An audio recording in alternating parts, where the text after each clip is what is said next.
एक एक करके अपने पैरों को जमीन से उठाने की वजह से इसके तलवे थोड़ी देर के लिए ठंडे हो जाते हैं।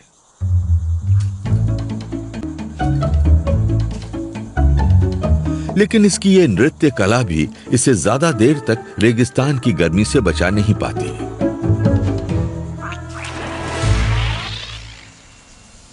कहीं छांव ढूंढना ही एकमात्र उपाय है। लेकिन ये रेगिस्तानी घास छाया नहीं देती। हालांकि रेत की सतह के बिल्कुल नीचे तापमान कई डिग्री कम है।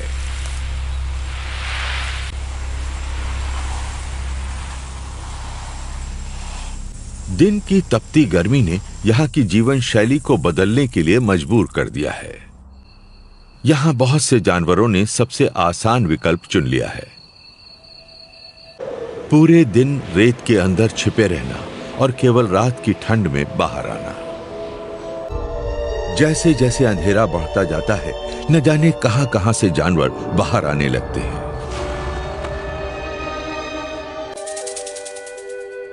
और उनमें बेशक शामिल होते हैं शिकारी।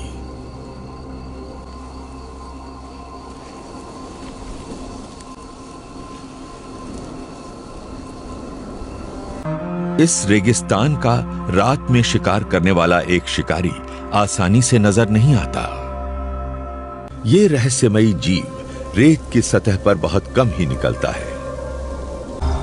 लेकिन रेत पर इसके छोड़े गए निशान इसका पता बता देते हैं।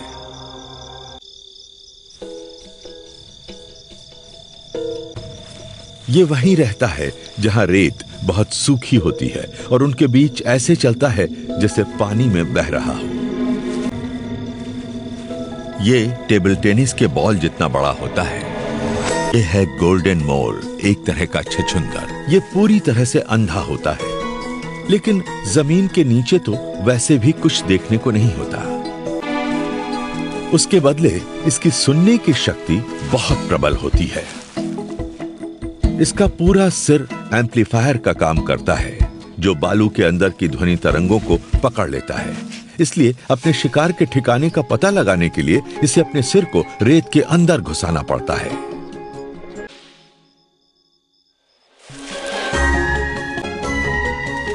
दीमक। किसी अंधे के लिए इसे पकड़ पाना आसान नहीं है, इसलिए चालाकी के साथ छिपना पड़ेगा। रेत के अंदर जाने के बाद इसे हल्की सी भी हरकत का आभास हो जाता है और इसका हमला बहुत सटीक बैठता है।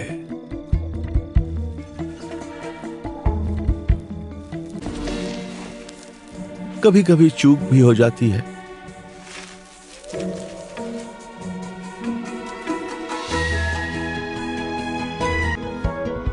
इस रेगिस्तान में यह अपने भोजन की तलाश में 1 किलोमीटर तक चला जाता है और इस वक्त इसने अपने मुख्य आहार को खोज लिया है। कोई ताज्जुब की बात नहीं कि इसे रेगिस्तान का शार्क कहा जाता है।